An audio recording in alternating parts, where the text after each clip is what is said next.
2 73 448, c'est le nombre ce matin de personnes qui ont signé la pétition contre la loi du plomb. Pourtant, le gouvernement, la droite et l'extrême droite continuent de dire que c'est un projet nécessaire et sans danger. Si le pesticide acétamipride a été au cœur des débats et des critiques, il y a d'autres mesures dans cette loi, comme la facilitation des fameuses méga-bassines. Laurent Duplon, le sénateur à l'origine de cette loi, agriculteur, mais surtout cadre de la FNSEA et président de la Chambre d'agriculture de Haute-Loire, martèle qu'il faut lever les contraintes au métier d'agriculteur. Alors, est-ce que c'est une loi voulue par tous les agriculteurs ? Comment elle va impacter leur travail ? Pour en discuter, Emmanuel Vandamme, à ma droite. Vous êtes agriculteur bio et porte-parole de la Confédération paysanne en Ile-de-France. Bonjour Emmanuel. Bonjour. Merci d'être venu. Et Marie Toulgotte, journaliste à la rubrique Capital Travail de l'Humanité et notamment spécialiste des questions agricoles. Peut-être première question, Emmanuel, avant qu'on rentre vraiment dans la loi du plomb. Qui êtes-vous ? Est-ce que vous pouvez nous parler un petit peu de votre exploitation ? Qu'est-ce que vous faites ? Alors, je suis paysan avec mon épouse à 20 km d'ici sur une ferme céréalière en agriculture bio. Et on transforme une partie de la production de blé en farine et en pain. Et du coup, sur notre ferme, qui est une ferme de 200 hectares, on emploie 7 personnes. Ce qui est totalement différent de ce qui peut se passer sur d'autres fermes céréalières où il y a une personne pour 500 hectares. Je vous invite à vous rapprocher un tout petit peu si vous pouvez. Okay. Voilà, pour être bien proche devant le micro. Marie, je te laisse mener cet entretien. Moi, je vais être là pour regarder le chat, te poser un peu les questions naïves si jamais des fois je vois qu'il y a des trucs que je comprends pas. Voilà. Super, merci. Bah oui, on voulait vous inviter parce que à l'Humanité, jusqu'à présent, on a beaucoup parlé des impacts politiques, notamment de la pétition contre la loi du plomb, de la mobilisation qui s'était lancée. Et ces derniers jours, semaines, on a un peu laissé de côté le cœur de la loi. En fait, qu'est-ce qu'elle prévoit ? Donc, dans le débat public, aujourd'hui, on parle beaucoup d'acétamipride. C'est vraiment l'article de loi qui agite le plus les débats, je dirais.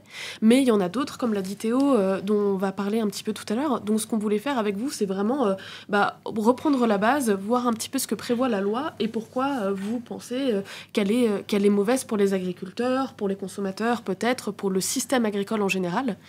Donc peut-être qu'on peut commencer par évoquer cette question qui anime les débats depuis plusieurs semaines, celle de l'acétamipride. Donc pour rappel, l'acétamipride, c'est un pesticide de la famille des néonicotinoïdes qui est interdit en France depuis 2018, mais c'est pas le cas partout en Union européenne. Je crois que la France est un des seuls pays à l'interdire. Le seul. Le seul pays à l'interdire, c'est ça. Et la loi du plomb prévoit son retour par dérogation pendant 3 ans, c'est-à-dire que les agriculteurs qui voudront utiliser à nouveau cette molécule pourront en faire la demande à titre dérogatoire.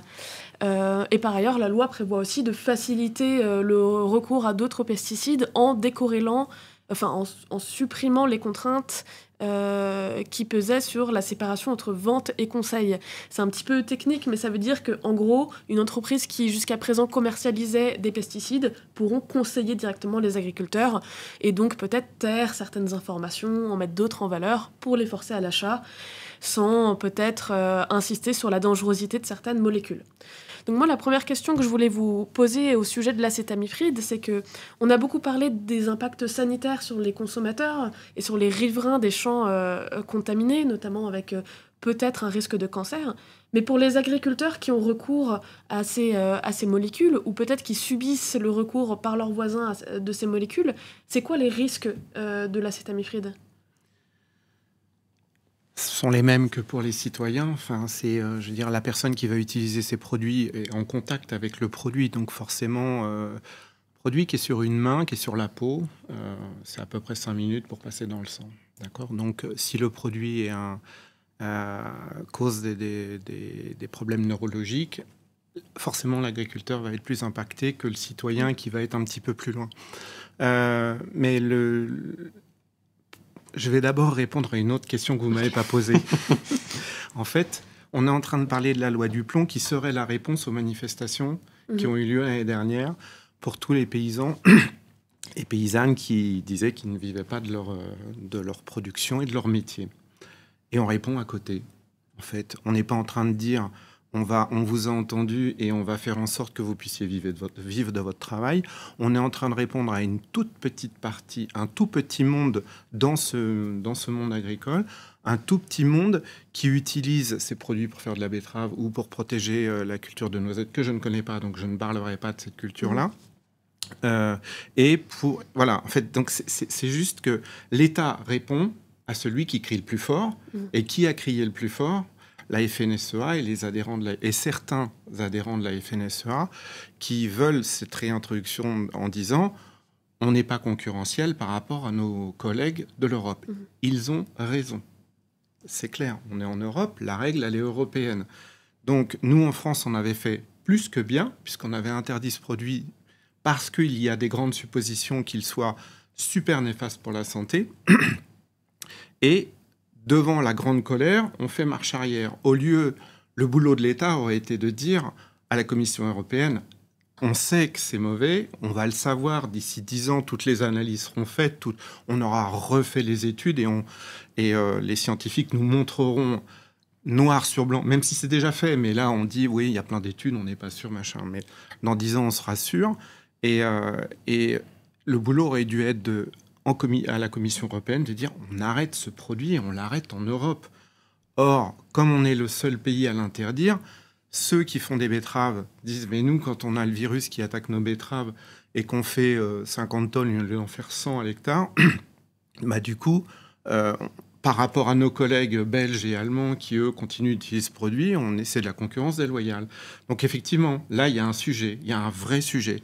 Est-ce que les citoyens français sont prêts à ne pas avoir de sucre si on ferme la frontière et qu'on dit OK, on interdit ce produit, enfin, on interdit ce pesticide en France, juste en France, et du coup, on ne consomme que du sucre français, on ne consomme pas de sucre traité avec du sucre issu de betterave traité avec ce pesticide, et on ne fait pas venir non plus de biscuits, enfin tout ce qui est pâtisserie, soda, etc., avec un sucre qui proviendrait de betterave traité avec ce pesticide. Est-ce qu'on est prêt, nous, en France, à supporter ça? Je ne suis pas sûr. Okay. Donc voilà, c'est juste pour recadrer un peu les choses, pardon. Non, pas de souci. Vous avez mis le doigt sur un point, c'est qu'effectivement, il y a certaines cultures, certains producteurs qui réclament à corps écrit le retour de l'acétamipride pour pouvoir être à la même hauteur que leurs concurrents et voisins européens. Est-ce que toutefois, vous ne pensez pas que c'est une vision un peu court-termiste d'avoir recours à ce genre de molécules qu'on sait néfastes? Est-ce que sur le long terme, ça ne va pas poser des problèmes? Alors sur la santé, ça on l'a dit, mais aussi peut-être sur les rendements. Est-ce qu'un sol qu'on traite encore et encore aux néonicotinoïdes, est-ce que dans 10-20 ans, il sera aussi fertile? Est-ce que c'est pas un peu maltraiter son outil de travail que de traiter la terre avec des produits qu'on sait néfastes? Alors la terre, si, c'est sûr, mais c'est surtout les pollinisateurs. Oui. C'est surtout ces insectes-là. Vous savez combien de temps dure la vie sans abeilles? C'est 2 ans. D'accord? Donc moi, je pose la question, on préfère avoir du sucre dans du café ou vivre, je généralise un petit peu, mais c'est la réalité. Donc, et la réponse qui est faite par les producteurs de betteraves, c'est il n'y a pas de fleurs sur les betteraves. Oui, c'est vrai. Ils ont raison. La fleur vient pas sur les betteraves parce qu'on arrache la betterave avant. Par contre, c'est un produit qui est sur la graine. C'est un enrobage. On plante la graine, elle est dans un milieu humide, le produit se dissout. Et c'est là le problème, c'est que ce produit va aller dans l'eau qui circule dans le sol. Et si à côté du champ de betterave, on a un champ de colza qui est en fleurs, le colza va pomper l'eau indifféremment. Voilà. Et donc, les abeilles qui vont aller polliniser le colza vont se retrouver en contact avec le néonicotinoïde et du coup perdre l'orientation et ne retrouvent pas la ruche. Donc voilà, le sujet, il est là. Je développe pas, mais on retrouve ce produit dans les pluies au Japon. Enfin voilà, donc on sait qu'il est pas juste cantonné au champ de betterave et juste aux 3% dont on nous rabâche les oreilles en ce moment. D'accord. Et sur la fertilité des sols, on voit bien que la fertilité des sols, l'INRA l'a largement analysé, on est arrivé au maximum et on est en train de gentiment régresser. On est arrivé au bout des choses. Et donc oui, le modèle aujourd'hui que continue à prôner la FNSEA, ce modèle industriel, il est au bout. Donc il va falloir revenir sur un peu plus d'écologie, bien évidemment. Ok. Et surtout, on ne parle jamais des nappes phréatiques et des pollutions des nappes phréatiques. Et du coup, que ça génère pour dépolluer l'eau qu'on est censé boire. On ne parle jamais non plus. Qu'est-ce que ça peut être alors les alternatives à l'acétamipride? Alors vous êtes un agriculteur en en agriculture biologique, donc vous les connaissez. Comment est-ce qu'on peut faire, peut-être à plus large échelle, à l'échelle de la France, pour se passer de ces produits phytosanitaires que réclame une partie bruyante, vous l'avez dit, mais quand même assez importante des agriculteurs? Alors, il y a deux solutions. Soit on produit des betteraves bio, c'est tout à fait possible. Nous, on en a fait pendant 2 ans. J'ai arrêté, mais pour d'autres raisons. C'était des raisons logistiques. Mais je travaille avec 2 voisins qui continuent à faire... Enfin, il y en a beaucoup plus autour, mais 2 voisins avec qui je travaille continuent à faire des betteraves, ont des résultats tout à fait probants. Quand il y a le virus, il y a le virus. OK, donc au lieu de faire... j'ai un voisin, il fait entre 50 et 60 tonnes de betteraves à l'hectare en bio. Quand il y a le virus, ça descend à 15 ou 20, effectivement. Donc voilà. Après, j'ai jamais entendu, dans toutes les discussions depuis qu'on parle de cette fameuse loi, j'ai jamais entendu parler d'une caisse de péréquation, c'est-à-dire que on n'utilise pas ce produit en conventionnel, on l'interdit, on continue de l'interdire, et au lieu de payer... Alors, j'ai aucune idée du prix de la betterave en conventionnel, je suis désolé. Je crois que ça vaut... il me semble que ça vaut 60-70 euros. Peu importe le chiffre. Mettons qu'on met 10 euros par tonne, qu'on met dans une caisse au cas où, il y ait une attaque de pucerons et que le rendement diminue, bah, au moins, on a cette assurance. L'État, aujourd'hui... paye aussi on a des assurances climatiques. L'État peut aussi dire ok, bah, j'assume le fait que j'interdis ce produit et je mets en place une assurance au cas où il y ait cette attaque de pucerons. Maintenant, en conventionnel, ils ont des traitements aériens, c'est-à-dire que ce sont d'autres insecticides. Pas avec cette même molécule. Effectivement, il faut passer 1 fois, 2 fois, 3 fois. Effectivement, il y a la contrainte de faire attention, de mettre ce produit quand les abeilles ne sont pas en vol, etc., pour ne pas tuer les abeilles. Du coup, voilà, mais il y a d'autres solutions. Bah, la première des solutions, c'est le bio, quoi. Voilà. Mais, je continue. Tout le monde n'est pas capable aujourd'hui, tous les citoyens français ne sont pas capables de payer le sucre peut-être 2 fois plus cher parce qu'il est bio. C'est ça aussi qu'il faut remettre tout en... Je ne suis pas là du tout pour défendre l'agriculture conventionnelle. Chacun fait comme il veut. Mais c'est juste qu'en France, le résultat de la pétition montre bien que plus de 2 millions de personnes qui se mobilisent pour dire non. OK, mais est-ce qu'on est OK aussi pour dire... bah, on ne met pas ce produit, on cultive donc, et ça va coûter plus cher. Est-ce qu'on est d'accord pour payer le sucre plus cher ? J'ai pas la réponse. Enfin, j'en ai une petite partie. Ok, merci beaucoup. Peut-être qu'on peut passer à une autre mesure de la loi du plomb qui ne porte pas sur les pesticides, mais sur la facilitation de l'installation des bassines. Donc les bassines, on sait ce que c'est. Ce sont ces ouvrages de rétention de l'eau à des fins d'irrigation. On les connaît parce qu'elles ont été dans l'actualité, notamment avec le cas de Sainte-Soline dans les Deux-Sèvres, qui a été un petit peu l'apothéose des tensions autour de l'eau entre des associations d'un côté qui ne voulaient pas que cette eau soit accaparée par certains et de l'autre des agriculteurs d'un certain type, ou en tout cas qui se ressemblent sur certains points, on en parlera peut-être, qui voulaient pouvoir avoir accès à cette eau. Ces débats, ils sont jamais tranchés, et d'ailleurs on l'a vu au mois de juillet, puisque d'un côté 9 agriculteurs ont été condamnés pour usage de l'eau de bassine qui a été jugée illégale. De l'autre, des militants écologistes ont saccagé des bassines, donc c'est-à-dire qu'ils ont mis des coups de cutter dans les bâches qui les protégeaient. Donc on voit que c'est des tensions qui sont jamais résolues sur ces questions d'usage de l'eau. Sur ce contexte un petit peu de tension, la loi du plomb, elle vient permettre la facilitation de l'installation de ces bassines. En clair, c'est l'article 5, si je ne me trompe pas, c'est celui-là, qui prévoit une présomption d'intérêt général majeur pour les méga-bassines si leur intérêt est agricole. En clair, puisque ces retenues d'eau seront jugées d'intérêt majeur, ce sera beaucoup plus facile pour un agriculteur d'obtenir les autorisations, ou un groupement d'agriculteurs d'obtenir les autorisations pour créer cette bassine.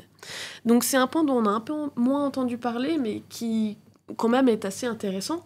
Et peut-être la première question que je voudrais vous poser, c'est concrètement... Pourquoi c'est un problème, ces méga-bassines, comme celle de Sainte-Soline ou peut-être des plus modestes, mais pourquoi de telles tensions autour de ces ouvrages ? Bah, l'eau appartient à personne, c'est la première réponse. Sainte-Soline, c'était pas des associations, c'était juste des citoyens. Oui, tout à fait. Et non, mais c'est important parce que C'était lunaire. Moi, j'y étais. On était 25 ou 30 000. On n'était pas juste. Et c'était très intéressant le cheminement pour aller à la bassine.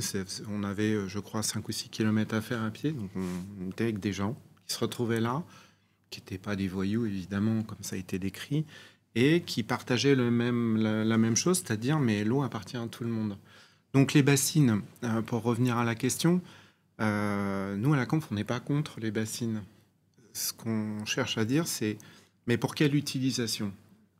Par exemple, si vous faites une bassine au milieu d'un bassin céréalier, qu'il y a un petit maraîcher qui a, lui, 5 ou 6 hectares de légumes, on ne va pas le brancher à la bassine parce que sa consommation d'eau ne pourra pas payer le branchement tellement il va en consommer peu.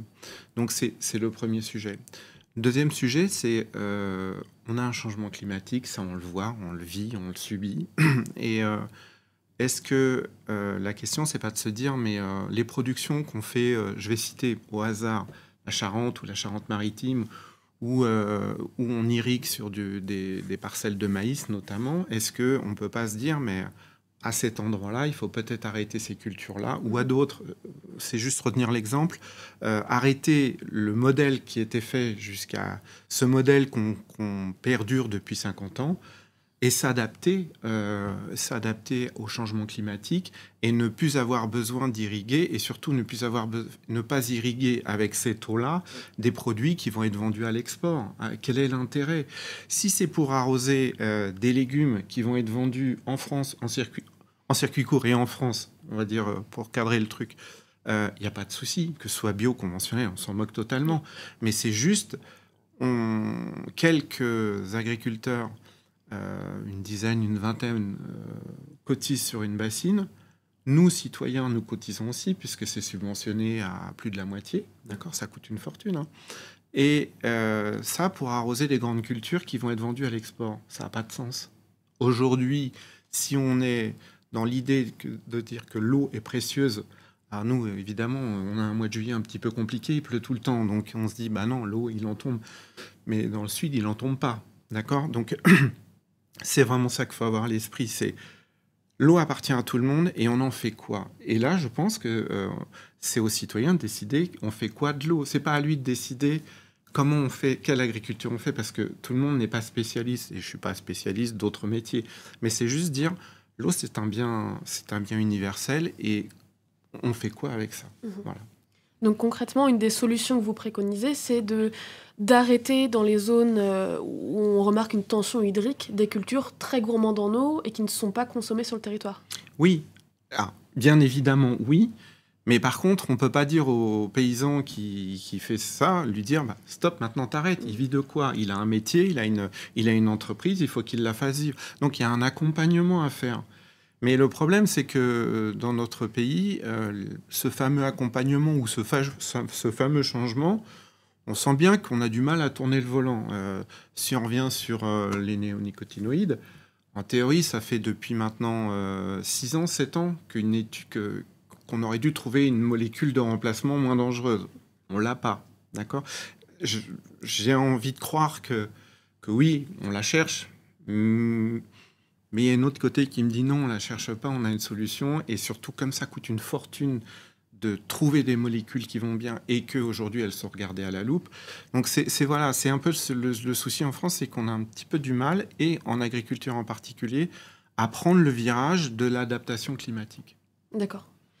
Comment on peut faire pour imaginer un partage de l'eau qui bénéficie, vous en avez parlé par exemple aux petits maraîchers qui ont seulement une poignée d'hectares, à qui le raccordement à une bassine coûte cher, des plus grosses cultures exportatrices ou non, et par ailleurs tous les autres usages de l'eau pour les particuliers, pour l'industrie, pour la biodiversité tout simplement. Comment on fait pour concilier tous ces besoins en eau ? Bah, on priorise. Aujourd'hui, on a à manger 3 fois par jour dans nos assiettes. Aujourd'hui. Demain, je ne sais pas comment ça sera fait. Mais le jour où on commencera à se poser la question, parce qu'on n'a pas 3 fois par jour à manger dans notre assiette, il sera trop tard déjà. Donc c'est une priorité, c'est une gradation en fait. Mais c'est pas moi qui vais vous répondre à cette question, c'est le citoyen qui va voter pour des élus qui diront bah nous on va prioriser. Enfin voilà, c'est pas moi, Emmanuel Vandamme, qui vais vous dire comment on fait, quoi. Ok. Une autre mesure de la loi du plomb, qui celle-ci a un petit peu passé sous les radars, j'ai l'impression, peut-être pas, peut-être que tout le monde en a entendu parler, mais c'est celle qui concerne les ICPE. Donc ces ICPE, ce sont des installations classées pour l'environnement. Donc ça regroupe tout un tas de choses, mais notamment les bâtiments d'élevage, ou dans le cadre de l'agriculture aussi les méthaniseurs, mais c'est plus l'élevage auquel s'intéresse la loi. Donc concrètement, pour vous expliquer un petit peu, aujourd'hui, lorsqu'on a un élevage avec plusieurs milliers de bêtes, il faut déclarer cette installation aux autorités, et quand ça dépasse un certain seuil, il faut en demander l'autorisation. Ce que prévoit la loi, c'est de faciliter ces demandes d'autorisation pour qu'il soit plus aisé aux éleveurs qui ont vraiment des cheptels énormes de s'installer, notamment en réduisant l'impact de l'enquête publique qui normalement est obligatoire dans ces cas-là.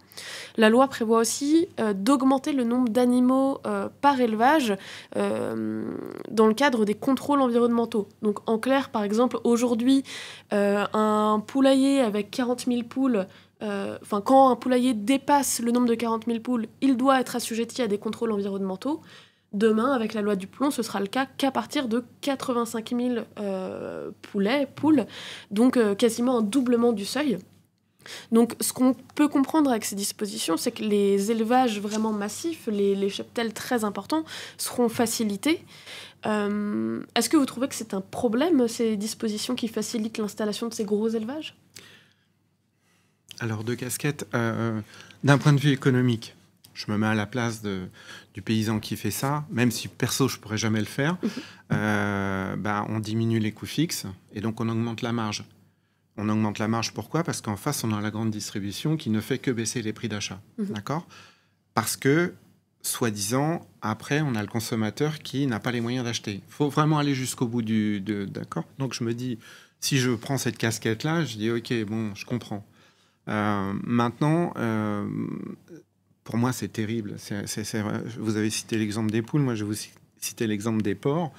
Les élevages sont concentrés en Bretagne. Donc aujourd'hui, on peut passer d'un élevage de 2000 porcs à 3000. Or, on sait qu'on a déjà un souci d'algues vertes en Bretagne. Et donc, on va pouvoir augmenter cette pollution ou générer les pollutions les pollutions qui sont faites par ces élevages industriels. Ça va pouvoir être augmenté sans contrôle. Sans plus de contrôle et d'autorisation. Donc ça, c'est un vrai sujet. Encore une fois, pourquoi on fait ça ? Pourquoi il a imaginé ça, Monsieur Duplon ? A priori, on fait le même métier, donc je cherche à comprendre ce qu'il a voulu faire.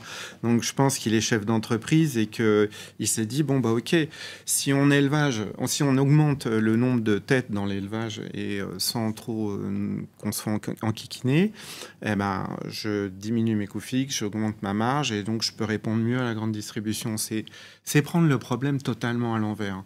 Le truc, c'est est-ce qu'aujourd'hui, et j'en reviens toujours aux citoyens, est-ce que les citoyens est capable, j'ai pas dit ce qu'il veut, j'ai dit est-ce qu'il est capable de payer son alimentation plus cher ? J'en suis pas sûr, pour une grande partie d'entre nous. Et est-ce que l'État a envie que ça change ? Là, je suis sûr que non, parce que sinon voilà, on serait pas là en train de discuter de ça. Mais le sujet, c'est de se dire... l'agriculture française, elle est subventionnée à quasiment hauteur de 11 milliards d'euros, il me semble. Enfin, c'est entre 9 et 11 milliards d'euros.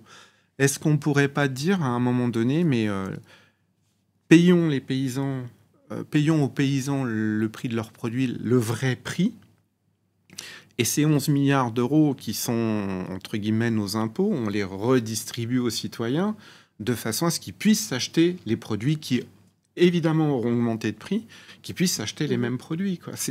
Le sujet, il est là, quoi. Donc non, c'est encore une mauvaise réponse à un problème de notre société. Et c'est une très mauvaise réponse. Juste une petite précision, vous avez fait un lien entre les algues vertes et les porcs en Bretagne. Est-ce que vous pouvez rappeler ce lien, parce que je suis pas sûr que tout le monde l'ait en tête ? Pardon. En fait, ce sont des élevages hors sol.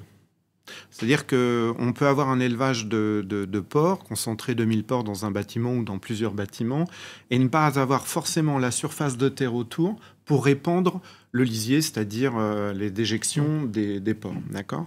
Et donc, ce qui se passe, c'est que ça va être épandu tout autour, chez les voisins aussi. Ça, il y a tellement de nitrates que ça se retrouve dans les nappes phréatiques, que ça se retrouve dans les eaux de rivière. Ces eaux vont vers la mer et en fait, il se développe des algues vertes puisqu'on emmène sur la mer clairement des nitrates et donc les algues se développent. Ensuite, on a cette putréfaction quand elles arrivent sur la plage qui dégage un gaz dont j'ai oublié le nom, pardon, et qui peut, potentiellement est dangereux puisqu'il n'y a plus d'oxygène sur la plage. Voilà, c'est ça la pollution. Voilà. Il y a notamment une bande dessinée de Morgane, je ne me rappelle plus son nom, la journaliste là-dessus. Très très bien. Ouais, qui vulgarise tout ça, qui explique plein de choses, qui est très intéressant. Si jamais le sujet vous intéresse. Ouais, et il faut savoir quand même que cette journaliste, on a attenté à sa vie. Quoi, on a scié les essieux de ses roues, je crois. On a dévissé les boulons des roues de la voiture. Enfin, c'est un truc de fou. Quoi. Ça montre bien l'emprise du sujet. Quoi. Merci pour cette précision, je vous laisse. Donc vous parlez de pourquoi ces élevages agrandis seraient une mauvaise réponse à un problème économique qui se pose, par exemple. Est-ce que, si on laisse de côté cette question économique, est-ce que ces gros élevages pourraient être souhaitables quand même ? Est-ce qu'ils sont néfastes sur d'autres points ? Enfin, si on regarde par exemple d'un côté purement agricole, élevage, santé de l'animal, est-ce que peut y avoir du bon dans ces gros élevages ou est-ce que vraiment tout est acheté ? Alors, moi je suis néophyte, je suis pas éleveur, d'accord, mais bon, j'ai une vision un petit peu de cette chose-là. Pour moi, tout est acheté dans les élevages industriels, mais parce que un animal qui est enfermé, clairement, il est enfermé, il n'est pas dehors, donc voilà, c'est une vie enfermée. Et ensuite, si au lieu de concentrer tous ces animaux sur un seul élevage, si c'était réparti sur plusieurs élevages disséminés dans le département, du coup, effectivement, on augmenterait le coût de production. On en revient toujours à la même chose. Hein. Mais par contre, on ferait vivre les paysans ils auraient un vrai revenu. Mais on en revient, la finalité, c'est à combien ça sort, combien ça sort au kilo et qui est capable de l'acheter. C'est ça le sujet. Donc, les réponses aujourd'hui du gouvernement, elles sont nulles. Pour moi, elles sont nulles. On répond... Il y a une crise, il y a des gens dans la rue, donc on répond très rapidement en pondant ce truc-là, mais c'est pas la réponse. Enfin, je veux dire, aujourd'hui, cette agriculture-là, l'agriculture industrielle, on sait que c'est pas le modèle, on sait que ça n'est plus le modèle. Par contre, c'est des enjeux de société. Quel est le prix de l'alimentation qu'on est prêt à payer, quoi ? Dernière question sur ces élevages, ces ICPE.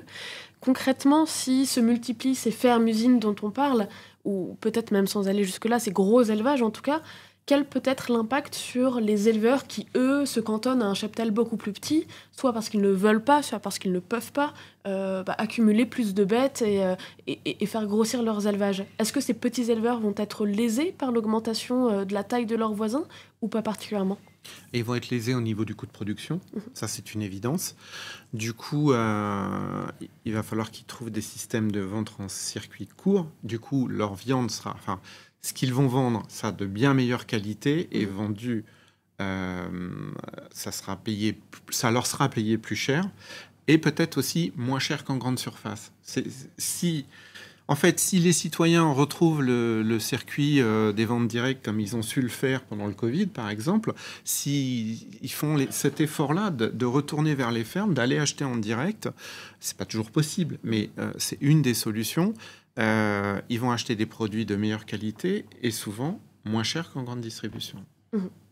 Ok, voilà. Merci. Je vais prendre quelques questions du chat. Alors, ça va peut-être nous faire revenir un peu en arrière. Quelqu'un qui demande comment on fait pour savoir précisément de quel type d'aliments contiennent du sucre à betterave. Est-ce qu'on a un moyen de savoir ça quand on fait nos courses ? C'était une très bonne question. Ben voilà, vraiment, bravo. Le chat, vous irez chercher sur Internet et vous nous donnerez la réponse. Je ne sais pas. Il y a une autre question, on s'éloigne un peu du sujet, mais quand même, sur Laurent Duplon. On l'a dit, il est agriculteur, mais surtout cadre de la FNSEA, président de la Chambre d'agriculture. Selon vous, pourquoi c'est pas autant dit, notamment dans les médias, pourquoi cette question n'est pas adressée, pourquoi on le présente comme sénateur agriculteur et qu'on oublie un peu tous les intérêts qu'il peut avoir par ailleurs ? Comme à chaque fois.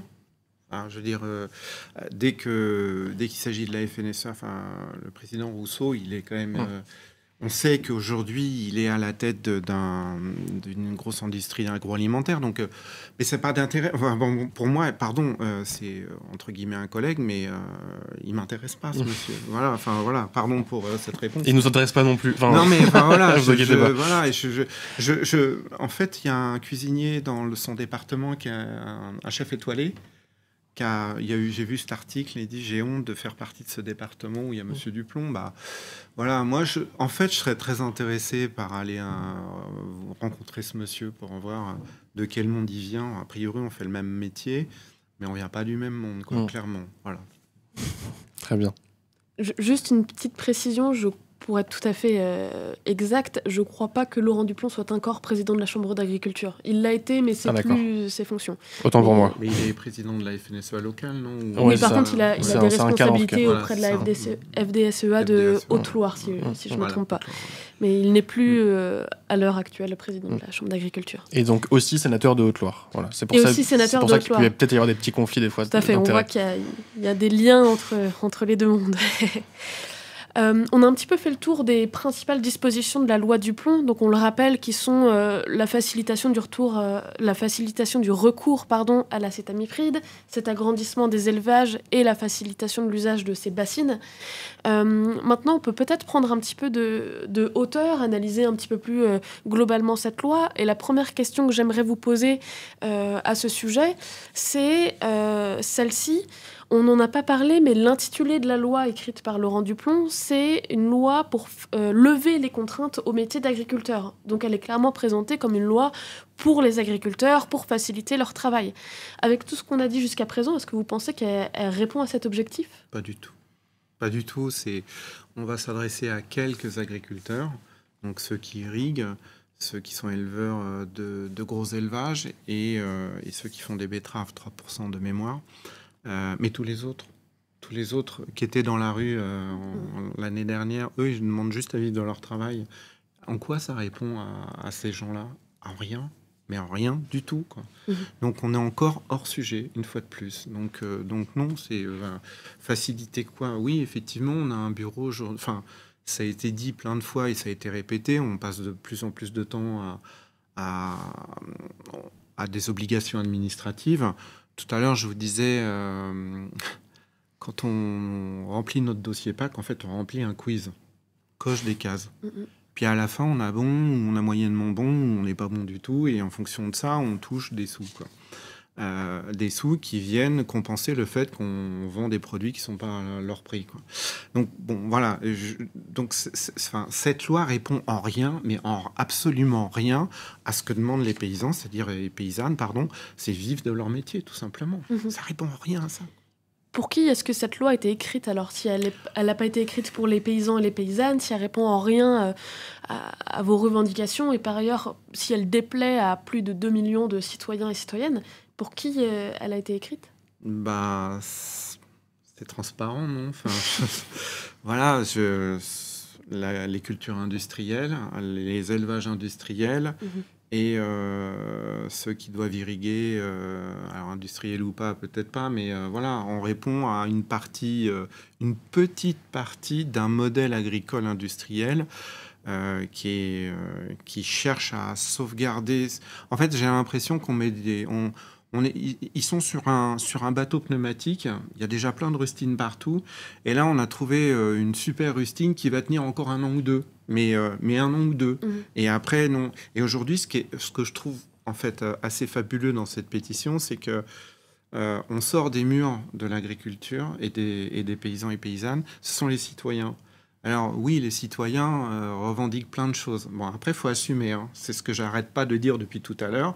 C'est que voter contre, c'est bien, mais ça veut dire que s'il y a plus de pesticides, ça peut coûter plus cher derrière. C'est ça la réponse. Hein. Faut vraiment avoir ça en tête. Mais moi, je trouve ça bien que les citoyens s'emparent du sujet en disant, parce que on le dit pas et je le répète encore une fois, mais la pollution des nappes phréatiques, c'est catastrophique. Quoi. C'est catastrophique. Je sais plus, c'est l'AESN ou Haute-Paris qui a fermé 19 puits en 2024 parce qu'ils ne peuvent plus pomper l'eau, elle est plus. Il y a trop de nitrates et de pesticides dedans, donc c'est plus possible. Il faut juste avoir ça en tête. Vous parlez beaucoup de prix du produit depuis tout à l'heure, en disant qu'un modèle plus vertueux forcément fera un petit peu gonfler le prix du produit. Est-ce qu'on ne peut pas imaginer un système où, par exemple, les marges que s'octroie la grande distribution seraient revues à la baisse pour... Est-ce que les Français sont vraiment incapables aujourd'hui de s'acheter des produits de qualité, ou est-ce que simplement la grande distribution parasite un petit peu le véritable coût, le véritable prix d'un produit agricole de qualité? Alors, il y a la grande distribution et il y a l'agro-industrie, l'industrie agroalimentaire. En fait, c'est entre le paysan ou la paysanne et le citoyen, il y a ces deux choses. Et donc, quand on les écoute, non, ils font pas de marge. Enfin, ils en font pas tant que ça. Le paysan, lui, c'est sûr, il en fait pas du tout. Lui, il fait des marges négatives. S'il n'a pas de subvention, il ne vit pas. On a entendu combien d'éleveurs dire je travaille 80 heures par semaine et je ne me paye pas un SMIC ou je ne me paye pas du tout. Donc ça, c'est juste lunaire pour moi. Donc voilà. Après, oui, ce modèle de la grande distribution a tué le petit commerce, a tué, mais c'est plus que ça en fait, mais on revient à un modèle de société. Dire que ça a été un super truc entre les années 70 et 90, on va dire, et du coup on a vidé les villes des petits commerces, de petits magasins d'alimentation où on pouvait aller faire ses courses. On n'était pas obligé de prendre sa voiture pour aller à l'extérieur pour faire le plein de son caddie. Oui, ça a tué un modèle social. Aujourd'hui, il faut revenir en arrière. Aujourd'hui, à mon sens, les paysans et paysannes devraient se grouper entre eux. Ils le font pour certains dès qu'ils peuvent, pour faire des productions qui soient vendues en ville dans un magasin et tirer un revenu plus conséquent de ce qu'ils peuvent faire sur le modèle qui va être vendu à l'agro-industrie, quoi. Voilà, mais là, vous mettez le doigt sur un modèle de société qui a été instauré. Quand vous traversez la France, dans tous les sens, dès que vous arrivez dans une grande ville, vous commencez par voir quoi avant le nom de la ville? Toute la grande distribution et tous ces hangars de bâtiments faits pour vendre des biens de consommation et de l'alimentation, quoi. C'est ça le modèle français. Ailleurs, c'est pas comme ça, quoi. En Europe.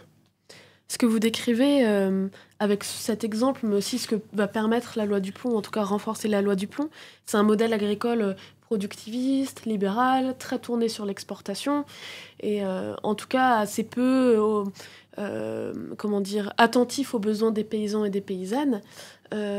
Pourquoi, selon vous, ce modèle ne peut pas perdurer? Alors là, on va parler d'un changement, d'un revirement complètement de modèle, ce qui est peut-être... Enfin, c'est illusoire de penser que ça va se faire immédiatement, mais en tout cas, selon vous, pourquoi ce modèle est acheté? Pourquoi est-ce qu'il faudrait promouvoir peut-être un modèle plus attentif aux besoins des paysans et des paysannes? Qu'est-ce qui est acheté là-dedans et pourquoi? En fait, aujourd'hui, on va prendre le blé, la céréale la plus cultivée en France. Le blé, aujourd'hui, il faut, pour que le paysan ou la paysanne tire un revenu, il faut qu'il produise le maximum, parce que le prix à la tonne de cette céréale n'est pas le bon prix. Donc, il faut qu'il en produise beaucoup pour arriver à tirer un revenu. Et donc, ce modèle de produire beaucoup, beaucoup, beaucoup, mais beaucoup pourquoi ? Pour vendre à l'export, on n'en consomme que 15%. Le blé meunier en France, on en consomme 15%. Le reste, ça part à l'export. Et donc, pour produire beaucoup, c'est un modèle industriel. On revient toujours sur la même chose. C'est avec de l'azote et avec des insecticides, des herbicides et des fongicides. On sait qu'aujourd'hui, c'est fini. Enfin, mes collègues autour, mes voisins, qui sont dans ce modèle-là, et encore une fois, je leur jette pas la pierre. C'est autorisé, c'est pas interdit, on a le droit de le faire. Juste, on arrive au bout du bout. C'est-à-dire qu'il faut, chez nous, il faut quasiment qu'ils fassent 10 tonnes hectares pour arriver à tirer un revenu, puisque à côté de ça, l'azote et tous les pesticides, eux, ont augmenté aussi. Donc, c'est un jeu de dupes à chaque fois. Voilà, donc En fait, c'est tout ce modèle-là qui est totalement pernicieux parce que en fait, c'est la course à produire toujours pour essayer de tirer un revenu. Alors que si juste on mettait un vrai prix à toutes ces choses-là, un vrai prix aux denrées alimentaires, on ne serait pas obligé de produire. On pourrait juste produire pour avoir un revenu et pas surproduire. Je ne sais pas si j'ai répondu à votre question. Mais... Si, tout à fait, et même à la suivante. Parce que je voulais vous demander, puisque cette loi ne répond pas aux besoins des agriculteurs et agricultrices qui, comme vous l'avez rappelé tout à l'heure, se sont mobilisés depuis ces 2 dernières années par des actions dans la rue, par des mobilisations diverses. Si cette loi ne répond pas à ces besoins, qu'est-ce qu'on fait pour apaiser la colère, apaiser les ressentiments, les tensions et faire que chacun puisse vivre correctement de son métier? Comment on fait pour véritablement lever les contraintes au métier d'agriculteur, ce que revendique faire Laurent Duplon? Ah, il revient. Bon. Oui. C'est une découverte. C'est le titre de sa loi. Ok. Alors, premièrement, en tant que citoyen, ce qu'on peut faire tout de suite, c'est plutôt essayer d'acheter un circuit court. Je veux dire, quand on entend les éleveurs, je reprends ces éleveurs, les petites fermes avec un élevage laitier ou un élevage à viande, peu importe l'élevage, qui ne vivent pas de leur travail, qui sont même pas payés. Et juste ces gens-là, dire, ok, j'achète plus en grande distribution, je me débrouille pour... Il y a les AMAP, il y a les épis, il y a tout un tas de choses aujourd'hui qui sont en place pour pouvoir acheter en circuit court et rémunérer directement la personne qui va produire. Peu importe qu'elle soit en conventionnel ou bio, le sujet, il n'est pas là. Le sujet, il est de pouvoir... en tant que citoyen, donner son argent à celui qui va travailler pour nous nourrir. Ça, c'est le premier point. Après, le deuxième point, j'ai envie de dire, c'est utiliser son bulletin de vote. Sauf que depuis maintenant 10 ans, peu importe ce qu'on vote, on n'est pas écouté. Donc, c'est un peu l'autre sujet. C'est Michel Onfray le dit très bien. Et il dit, aujourd'hui, quel que soit le vote, on n'écoute pas les Français. Donc, je sais pas la solution. La seule solution aujourd'hui pour le citoyen, c'est de trouver sur Internet les épis solidaires, les AMAP, la ruche, c'est aussi un modèle. Enfin, trouver ces modèles-là en ville, il y en a beaucoup. Et là, vous faites vivre directement le producteur. Est-ce que du côté du législateur, on ne pourrait pas... par exemple, imposer des prix minimums sur les productions agricoles ou alors remanier les aides de la politique agricole commune, la PAC, qui sont peut-être aujourd'hui un petit peu dysfonctionnelles? Oui, le sujet, c'est que oui. D'accord. Très bien. Non, mais en fait, les prix minimums, on en a entendu parler de mémoire il y a 2 ans, où on ne devait pas payer... la grande distribution devait afficher des prix minimums, mais en fait, on entend le discours des paysans et paysannes, on l'entend, c'est toujours le même. C'est-à-dire que non, les prix minimums ne sont pas là. Et quant à la PAC, reformuler la PAC, oui, bien sûr. Mais aujourd'hui, la PAC, elle est faite par qui?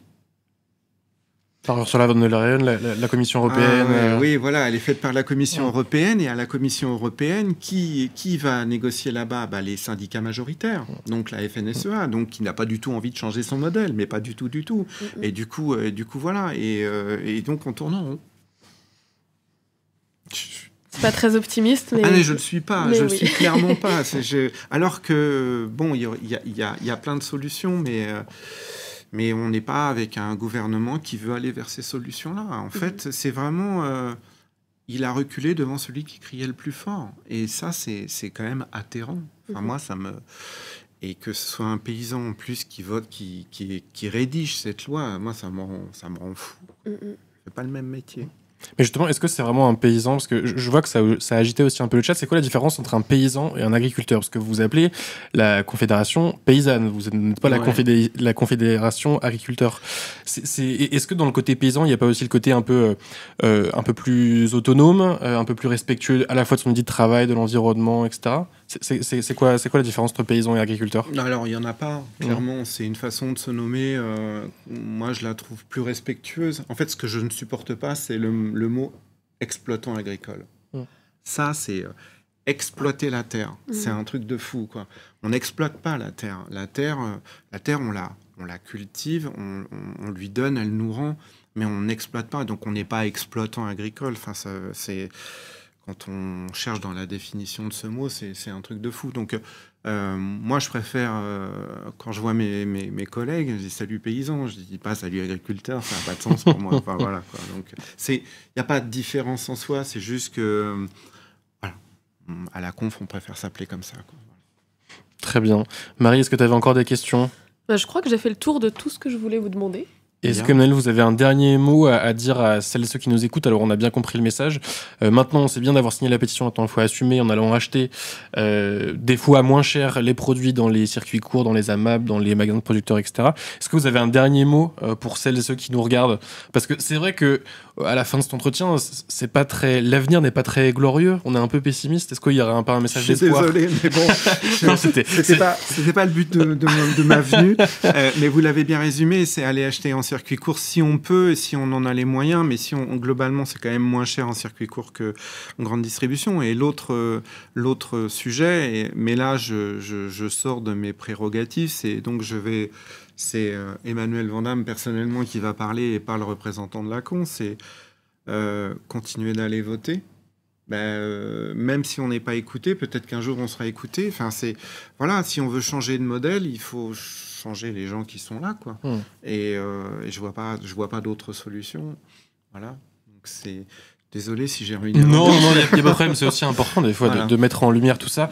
Donc allez voter. Peut-être aussi syndiquez-vous si vous êtes agriculteur, agricultrice. Alors ça, oui. Allez à la Confédération paysanne. Même si c'est vrai que la FNSEA a une telle emprise dans certaines régions, c'est difficile des fois de se défaire du soutien et du lobby qui peut mener. Mais alors, bon, le mot soutien, c'est rigolo parce que en fait, on sait qu'il y a des gens qui sont inscrits à la FNSEA pour dire je veux pas de ceci. Oui. En fait, il y a une espèce de terreur à aller voir ailleurs. Nous, on l'a vécu quand on s'est inscrit à la conf. C'est automatique, quoi. C'est tout le monde, on vous regarde de travers. Les institutions agricoles nous aiment pas. Mais voilà. Mais en même temps, c'est une façon effectivement de montrer qu'il y a une autre agriculture.